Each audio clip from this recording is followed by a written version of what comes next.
সুপ্রিয় বন্ধুগণ, আসসালামু আলাইকুম। কাছে দূরে যে যেখান থেকে আজকে ভিডিওটি দেখছেন সবাইকে আন্তরিক শুভেচ্ছা ও অভিনন্দন। আশা করি প্রত্যেকে ভালো আছেন, সুস্থ আছেন এবং সুন্দর আছেন।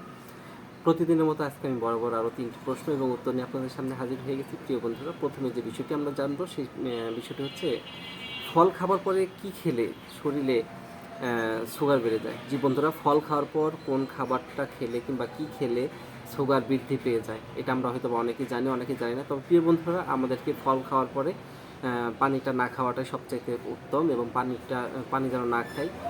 তো ফল খাওয়ার পরে কি খেলে আমাদের শরীরের সুগার বেড়ে যায়? প্রিয় বন্ধুরা, ফল খাওয়ার পরে পানি খেলে শরীরে সুগার বেড়ে যায়। আশা করি বুঝতে পেরেছেন। এবার চলে যাব দ্বিতীয় নম্বর প্রশ্নে। কি খেলে গলার ব্যথা দ্রুত কমে যায়? জি বন্ধুরা, আমরা কোন খাবারটা খেলে কিংবা কি খেলে আমাদের গলার ব্যথা দ্রুত কমে যায়?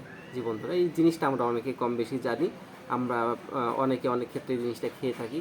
তো তারপরেও যারা জানেন না তাদেরকে জানানোর জন্যই কিন্তু আমি হাজির হয়ে গেছি প্রিয় বন্ধুরা।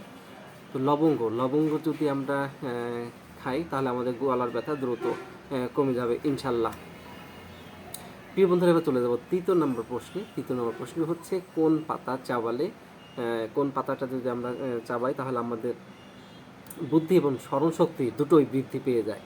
জি বন্ধুরা, এমন একটি পাতা রয়েছে যে পাতাটা যদি আমরা নিয়মিত চাবাই তাহলে আমাদের বুদ্ধি প্লাস স্মরণশক্তি দুটোই কিন্তু বৃদ্ধি পাবে। আমরা কিন্তু কম বেশি অনেকেই জানি যে আমাদের গাছের প্রচুর শক্তি কিংবা গাছের হচ্ছে বিভিন্ন রকম গাছের বিভিন্ন রকম ঔষধি গুণাগুণ রয়েছে। তো প্রিয় বন্ধুরা, সেই পাতাটি যদি আমরা নিয়মিত চিবোতে পারি তাহলে কিন্তু আমাদের বুদ্ধি প্লাস স্মরণশক্তি দুটোই বৃদ্ধি পেয়ে যাবে। তো আর আপনাদের অবগত করাচ্ছি না যে পাতাটি চিবোলে বুদ্ধি এবং স্মরণশক্তি দুটোই বৃদ্ধি পাবে, সেই পাতাটি অন্য কোনো পাতা নয়, সেই পাতাটি হচ্ছে তুলসী পাতা। আশা করি বুঝতে পেরেছেন। তুলসী পাতা যদি নিয়মিত খাওয়া হয় তাহলে কিন্তু যদি চাবানো হয় তাহলে বুদ্ধি এবং স্মরণশক্তি দুটোই বৃদ্ধি পায়। প্লাস আমাদের কাশি হলে পরেও কিন্তু আমরা তুলসী পাতা রস খেয়ে থাকি, সেক্ষেত্রে আমরা কাশি দূর হয়ে যায়। প্রিয় বন্ধুরা, আশা করি বুঝতে পেরেছেন।